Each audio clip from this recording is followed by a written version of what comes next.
The morning Marcus Webb pulled into the Hargrove and Lane corporate campus.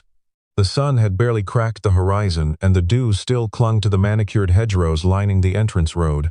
He drove slowly, not out of caution, but because the 1994 Honda Accord he was steering had a tendency to shimmy if you pushed it past 45, and he had learned long ago not to push things that didn't want to be pushed.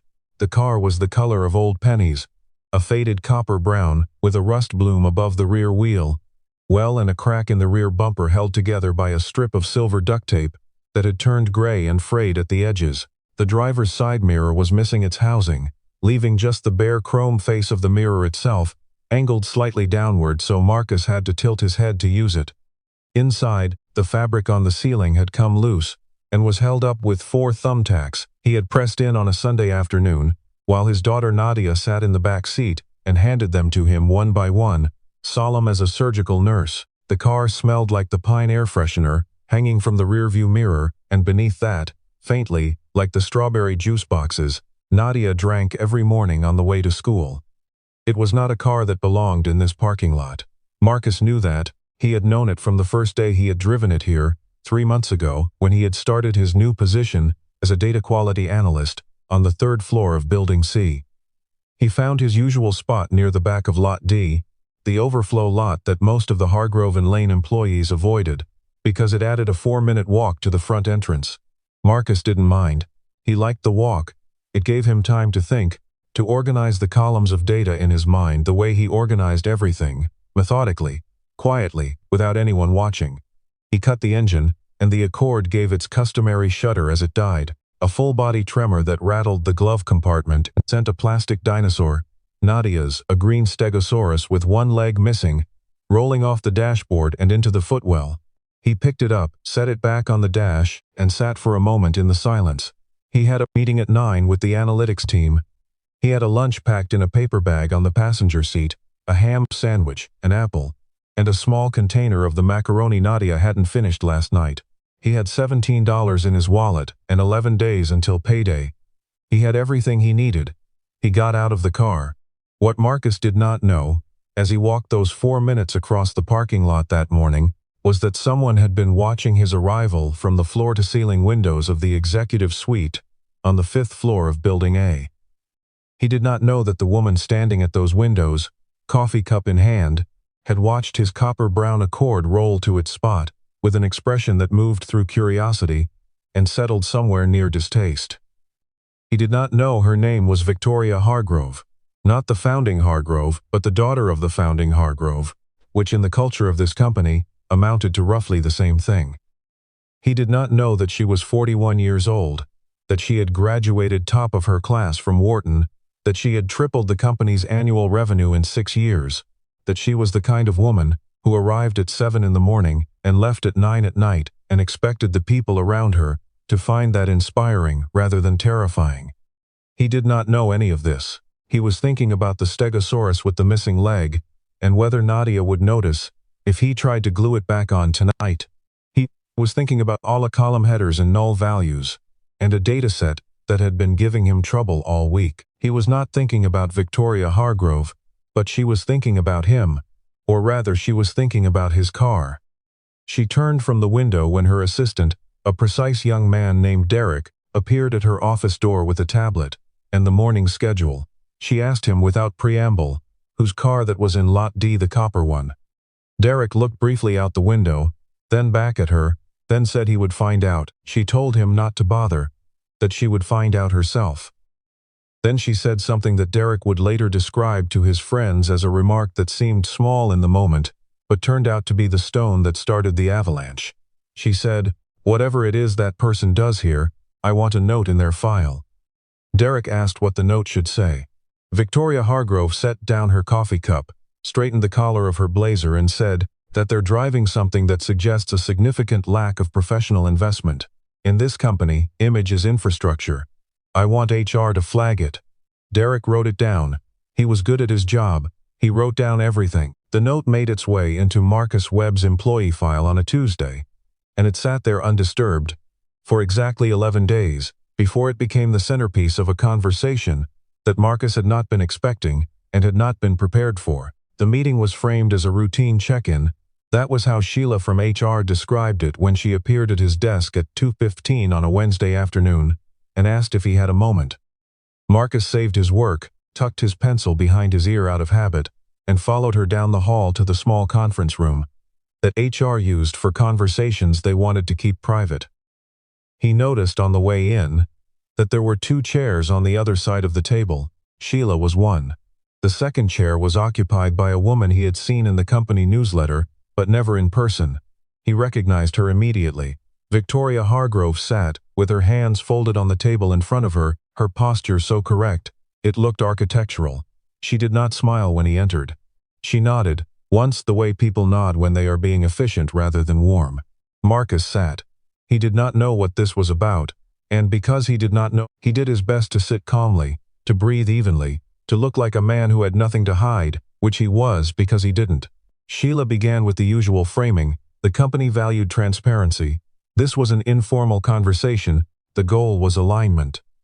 And Marcus nodded along, because he was polite, and because he had been in enough human resources conversations in his working life to know that the word informal, in that context, was doing significant heavy lifting. Then Sheila slid a single printed page across the table. Marcus looked at it. It was a memo from the CEO's office. The subject line read, "Professional Standards and Company Culture."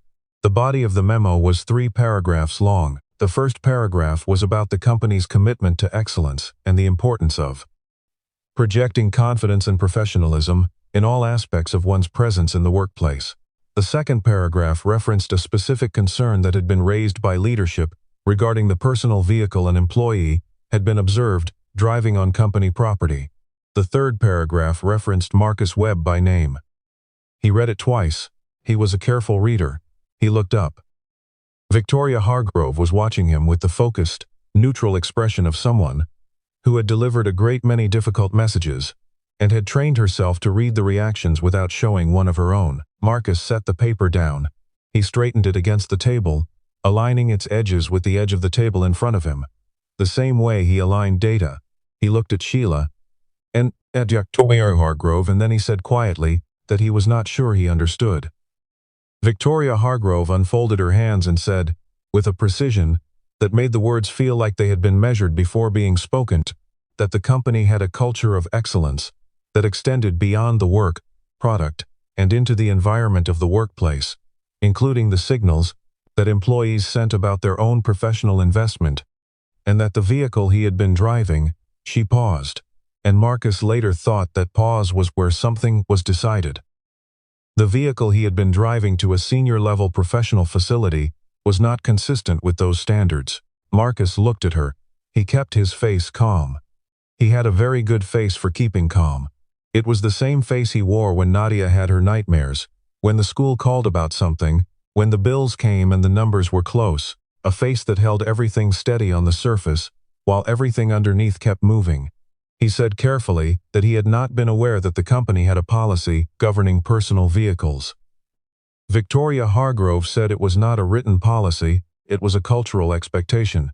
Marcus asked equally carefully whether that expectation was communicated to employees during onboarding. There was a silence. Sheila looked at the table. Victoria Hargrove looked at Marcus, and in that silence, something shifted slightly. The first hair then crack in the stone-smooth surface of the meeting, because the question was a fair one, and all 3 of them knew it. Marcus did not raise his voice in that conference room. He did not stand up or slam the table, or say anything that could be described later as unprofessional. He was not built for scenes. He had been built by circumstance and by choice for endurance. He sat in that chair, and he answered the questions that were put to him. And when the meeting was over, he thanked both women by name and walked back to his desk and sat down and stared at his monitor for a full 2 minutes without touching the keyboard. Then he opened his dataset and went back to work. But something had changed. Something had shifted in the architecture of the day, the way a single misaligned brick can change, how a whole wall bears weight. He stayed late that night. He did not always stay late. He had Nadia to pick up, dinner to cook, homework to check, a bedtime routine that she needed to be consistent because consistency was one of the few things he could give her that didn't cost money. But his mother had taken Nadia that afternoon. Tuesday and Wednesday were his mother's days, and so he stayed at his desk until nearly 7, and he did something that he had not planned to do that morning. When he drove the Copper Accord into Lot D, he began to write. It was not a formal complaint, not at first. It was more like the kind of document Marcus created when he was working through a data problem.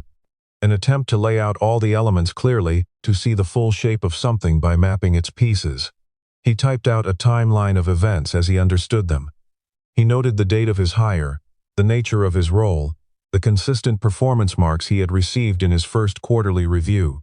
He noted the meeting with Sheila and Victoria Hargrove, the contents of the memo, the specific language used. He noted the fact that no written policy existed. He noted that the memo had referenced his vehicles specifically, and that it had been placed in his personnel file before he had been given any opportunity to respond or even to know it existed. He looked at what he had written, and he read it back to himself. And he thought about his father, who had driven a car very much like the Accord, a 1991 Buick LeSabre, the color of old grass, to work every day for 31 years at the water treatment plant outside of Columbus, Ohio. He thought about how his father used to say that a man's work was his word, and that, as long as you showed up and you did it right, nothing else was anybody's business. He thought about how much he had believed that, and how much he still wanted to believe it, and how much harder it had become to believe it. The older he got, and the more he saw of places like this. Then he saved the document, shut down his computer, picked up his paper bag. The sandwich was gone, but he had eaten it standing over the trash can at noon, which was how he usually ate, quickly, like a man who had somewhere else to be even when he didn't, and he walked back through the empty building to Lot D. The Accord was the only car left in the lot. Under the orange wash of the parking lot lights, it looked almost amber. He stood beside it for a moment before getting in. He put his hand on the roof, not for any particular reason, just as a gesture that he couldn't quite explain. The metal was still warm from the day's sun. He thought about what Victoria Hargrove had said, that the car sent a signal about his professional investment. He turned the word investment over in his mind. The car had cost him $120. He had bought it 18 months ago from a man named Gerald Ostrowski, who lived 2 streets over and was moving to Phoenix to be closer to his daughter. Gerald had asked for $150. Marcus had said he had $120 in cash. Gerald had looked at him for a long moment and then had said, with the sigh of a man who had lived long enough to recognize a situation when he saw one, that $120 would do. Marcus had shaken his hand. He had driven it home that same afternoon. Nadia had been 5 then, and she had stood on the sidewalk and watched him pull in and said with complete seriousness that it was pretty. He had told her he thought so too. He had meant it. He got in the car now, turned the key, listened to the shimmy. He drove home. What happened next did not happen because Marcus planned it. It happened because he mentioned the meeting to his cousin Dre that Friday night, when Dre came over for dinner and they sat on the porch after Nadia went to bed. Dre was a social media manager by profession and a storyteller by nature, and when Marcus finished telling the story, calm, methodical, all the pieces in their right places, Dre was quiet for about 30 seconds. Then he asked Marcus if he could share it. Marcus said he didn't know. Dre said he wouldn't use Marcus's name or the company's name. Not yet, he just wanted to tell the story. Marcus thought about his father and his Buick. He thought about Nadia handing him thumbtacks one by one. He said, "Okay." The post went up on a Saturday morning at 11:47. By 3 in the afternoon it had been shared 2,000 times. By Sunday morning it had been shared 40,000 times. By Monday morning, the same Monday morning that Marcus drove his Copper Accord back into Lot D, parked it in his usual spot, and walked his usual 4 minutes to the front entrance. The post had reached over 3 million people, and the comments section had become one of those rare corners of the internet where people who normally argued about everything were agreeing about one thing. The post did not name Victoria Hargrove. It did not name Hargrove and Lane. It described, in Dre's clear-eyed, plain-spoken prose, a single father who drove a $120 car to a high-powered corporate job and had been called into a meeting by the company's CEO and told in so many words that his car was an embarrassment. Dre had included one detail that Marcus had mentioned almost in passing, that the car had been his only way to get his daughter to school and himself to work after his previous car died.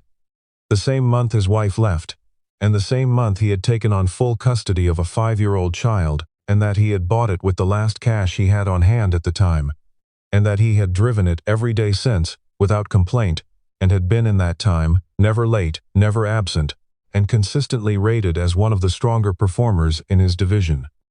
People read that paragraph and something in them ignited. Not the kind of internet fire that burns fast and leaves nothing. The other kind, the slow burn, the kind that comes from recognition. Because the story of the $120 car was not really about a car. Everyone who read it understood that. It was about the specific exhaustion of being looked at and found wanting by someone who had never once had to calculate whether they could afford to replace a broken mirror. It was about the distance between the parking lot and the executive suite and all the invisible labor it took to cross it every single day. Journalists began calling Hargrove and Lane's press office on Sunday night. By Monday morning, the company's communications team was in crisis mode, and Victoria Hargrove, who had spent her weekend at a leadership conference in Boston, was on a flight home 3 hours earlier than planned, reading her press officer's summary on her phone, with an expression that her seatmate described, later, in his own post about the incident, as a woman watching a building she built begin to lean. But here is where the story turns, and turns hard, because Victoria Hargrove was many things, exacting, demanding, at times oblivious to the distance between her experience and other people's, but she was not, at her core, a dishonest person. She had built something real, and she knew how to look at real things clearly, even when the looking was uncomfortable. She landed at the airport, got into the car her driver had waiting, and asked him to take her not to the office but to Lot D. He looked at her in the rearview mirror. She said please. He drove. When they arrived, the copper Accord was there, in its usual spot at the far edge of the lot. Her driver idled at the entrance, and she got out and walked to the car alone. She stood beside it for a long time. She read the parking permit sticker in the window, which had Marcus Webb's name printed on it in small letters. She looked at the duct tape on the bumper, the bare mirror face, the rust bloom over the wheel. Well, she noticed through the driver's window the green plastic Stegosaurus on the dashboard. She did not know what it meant, but she stood there until she felt the full weight of what she had done, which is a thing that takes time and cannot be rushed, and she let herself feel it. Then she went upstairs. She asked Derek to find Marcus Webb and ask him, not summon him, not schedule him, ask him if he would be willing to speak with her. Marcus, who was at his desk annotating a data discrepancy he had been tracking for 4 days, looked up when Derek delivered the message. He was quiet for a moment, then he said yes.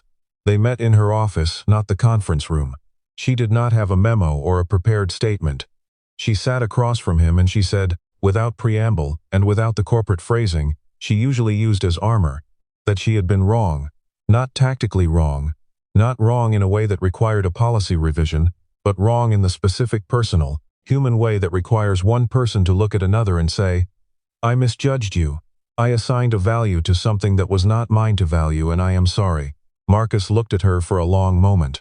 Then he said something that no one in Victoria Hargrove's professional life had ever said to her quite this way. He said that he accepted her apology, and that he wanted her to know that the car had gotten him to every single shift on time, had gotten his daughter to school every morning, without fail, had never once left them stranded, and that in his experience the things that looked worn down on the outside were very often the things that had simply been asked to carry more than most people ever would. He said it quietly, without drama, the way he said everything. Victoria Hargrove looked at him and nodded, slowly, and this time the nod was not efficient. It was something else. It was the nod of a person hearing something they needed to hear, and knowing it, and letting it land. The copper Accord stayed in Lot D. Marcus Webb kept his job, was promoted 8 months later to senior analyst, and drove the Accord to work every day until the following spring, when the transmission finally gave out for good. He had it towed to Gerald Ostrowski's nephew, a mechanic in the west part of the city, who looked at it and shook his head the way mechanics do, and told Marcus it would cost more to fix than the car was worth. Marcus knew that. He thanked the mechanic and went home. He took the green Stegosaurus off the dashboard before they towed it. Nadia had asked him to.